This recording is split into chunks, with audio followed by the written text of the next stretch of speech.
राम मंदिर के उद्घाटन से। असल में राम मंदिर मूवमेंट को चलाने वाले थे अडवाणी जी। अडवाणी जी ने उसके लिए रथ यात्रा निकाली थी, जनता को पूरा एकीकृत किया था, लेकिन राम मंदिर इनॉग्रेशन में उन्हें अस्वस्थ बता करके उस जगह ले जाया ही नहीं गया। कहीं ऐसा ना हो कि राम मंदिर के उद्घाटन में अडवाणी जी पूरी लाइमलाइट ले लें कि देखो इनकी वजह से राम मंदिर बना है। नंबर दूसरा, आरएसएस ने प्रधानमंत्री नरेंद्र मोदी जी को वहां पर पुजारी के भेष में खड़े होने का विरोध किया था कि भाई आप इस पूजा को ना करें, यह काम संत महात्माओं का है, उन्हें करने दें। लेकिन आरएसएस की इस बात को भी इग्नोर किया गया। आरएसएस ने अपने द्वारा कुछ लोगों का नाम सजेस्ट किया था गेस्ट लिस्ट के अंदर कि इन्हें बुलाइए जिन्होंने मंदिर निर्माण के लिए इतने प्राण प्रतिष्ठा ली है। अयोध्या के आसपास बहुत से ऐसे परिवार हैं जिन्होंने चप्पलें नहीं पहनी, राजपूतों ने सर पे पगड़ी नहीं बांधी कि जब तक मंदिर नहीं बन जाएगा हम ये प्रण लेते हैं। बोले उन्हें आप सम्मान कार्यक्रम में बुलाइए, उन्हें बीजेपी ने इस कार्यक्रम के अंदर नहीं बुलाया। आरएसएस ने बीजेपी से यह कहा था राम मंदिर इनॉग्रेशन के दौर में कि आप इस कार्यक्रम को जनता का कार्यक्रम रहने दें, इसे पॉलिटिकल इवेंट ना होने दें, इससे नुकसान होगा। राम सबके हैं, राम को किसी एक पार्टी से, किसी एक कार्यकर्ता से, किसी एक परिपाटी से ना जोड़ें, बोले इससे आपको नुकसान होगा। आरएसएस की इस बात को भी बीजेपी ने नहीं सुना। साथ में यह भी कहा गया कि उन लोगों को इस कार्यक्रम में ना बुलाएं जो राम को गाली देते आए हैं। लेकिन बीजेपी ने कई बॉलीवुड सेलिब्रिटीज को भी इस इनॉग्रेशन के अंदर बुलाया ताकि यह दिखाया जा सके ये कितना इंक्लूसिव है। इस प्रकार के कार्यक्रम को एक पार्टी विशेष के कार्यक्रम का रंग दे दिया गया। जो कार्यक्रम पूरे देश का होना चाहिए था उसे एक पार्टी विशेष का कार्यक्रम दिखा दिया गया। इससे राम मंदिर पर बीजेपी की छाप छूट गई। लेकिन राम असल में सबके हैं, आरएसएस यही कहता है। आरएसएस ने हमेशा से यही कहा और यही कारण है कि आरएसएस और बीजेपी के बीच में मत भिन्नता आई। यही कारण है कि अयोध्या और उत्तर प्रदेश में जो कार्यकर्ता आरएसएस के थे वो सक्रिय नहीं हुए मंदिर निर्माण के बाद। बीजेपी के इस एजेंडे को, जिसमें मोदी जी ने अपनी गारंटी कहकर के प्रचारित करना शुरू किया, आरएसएस के कार्यकर्ता प्रचारित करने नहीं निकले। उन्होंने कहा ठीक है, अब आप बड़े हो चुके हैं, नड्डा जी खुद कह रहे हैं कि अब हम सक्षम हैं, तो सक्षम है तो जाइए और खुद से कर लीजिए। जिस अयोध्या में राम मंदिर को लेकर के इतना प्रचार प्रसार हुआ, उस अयोध्या में बीजेपी हार गई। जिस उत्तर प्रदेश में यह पूरा मूवमेंट चला, उस उत्तर प्रदेश में बहुत बुरी तरह से बीजेपी को शिकस्त का सामना करना पड़ा।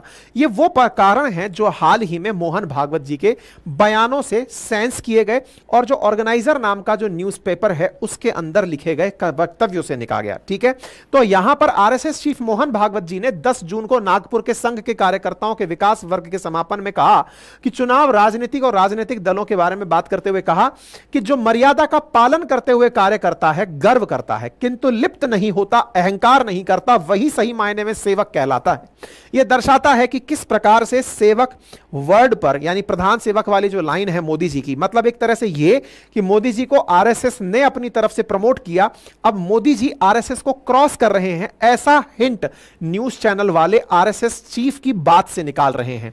जब चुनाव होता है तो मुकाबला जरूरी होता है, इस दौरान दूसरों को पीछे धकेलना भी होता है, लेकिन एक सीमा तक यह मुकाबला झूठ पर आधारित नहीं होना चाहिए।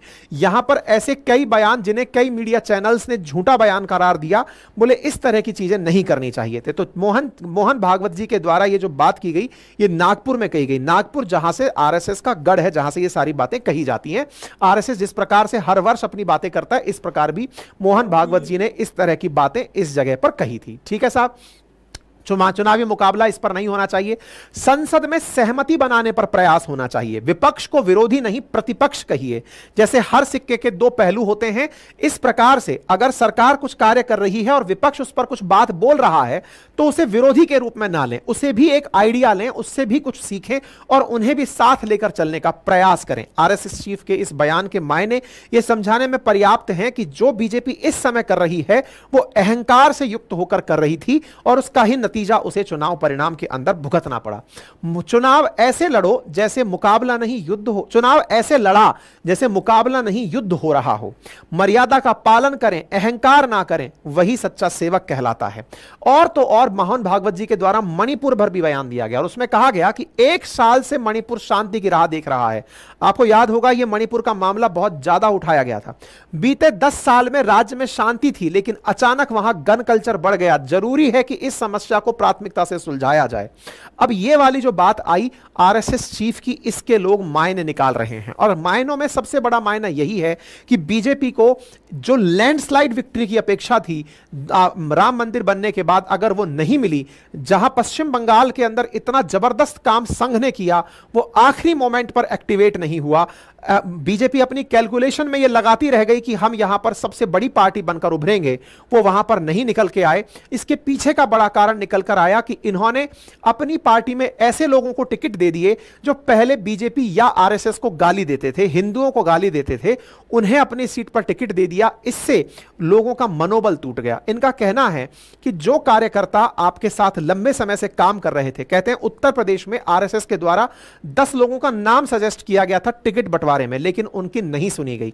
ऐसे कार्यकर्ताओं को जब इस प्रकार का भाव मिलेगा कि इतनी मेहनत के बाद उन्हें टिकट नहीं दिया गया, उनकी बात नहीं सुनी गई, जिसका परिणाम यह निकला कि आरएसएस कार्यकर्ता एक्टिवेट ही नहीं हुआ, और एक्टिवेट नहीं हुआ उसका परिणाम यहां पर इन्हें देखने को मिला। मणिपुर शांति की राह देख रहा है, उसके पहले 10 साल शांत रहा।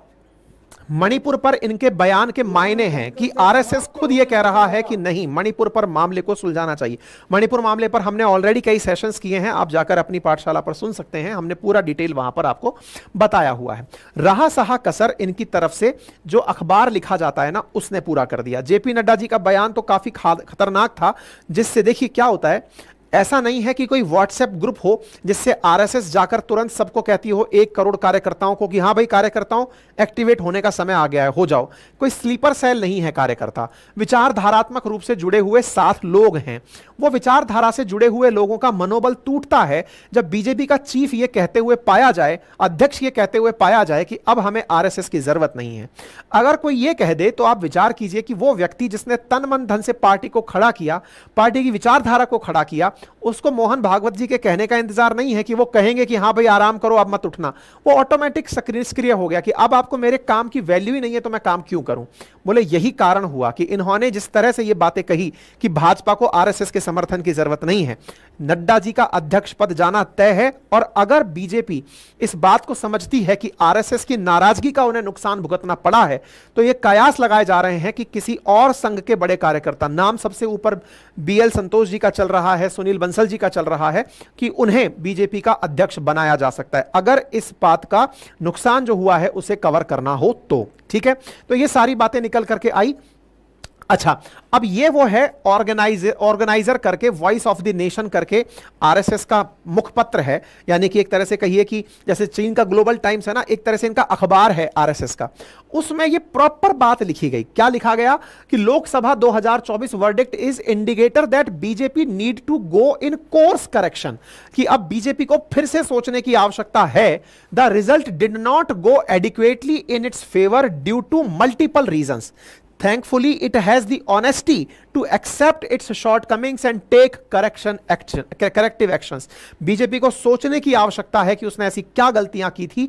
ऑर्गेनाइजर के अंदर ये बातें लिखी गई। ऑर्गेनाइजर 1947 से चला आ रहा अखबार है जिसके अंदर ये बातें प्रॉपर तरीके से लिखी गई हैं, और यहां पर ये बातें एक एक करके लिखी गई हैं। जैसे सोशल मीडिया पर इन्होंने अपनी बातें कही हैं। इन्होंने कहा कि सोशल मीडिया पर एक बबल बनाया गया, बोले ये बबल फट गया। इस पर हमने अपनी तरफ से आप लोगों को प्रॉपर सेशन किया जिसमें मैंने बताया है कि बीजेपी अपने ही हथियार से हारी है। मैंने इस पर आपको सोशल मीडिया का पूरा तरीका बताया था। ठीक है, इसके अंदर यह भी कहा गया कि आरएसएस के जो लोग थे जो एक समय पर पार्टी के लिए काम किया करते थे, लेकिन वो इस समय पर अपनी बातें 100% वोटिंग के लिए करते हुए दिखाई नहीं दिए क्योंकि उन्हें चार्ज नहीं किया गया।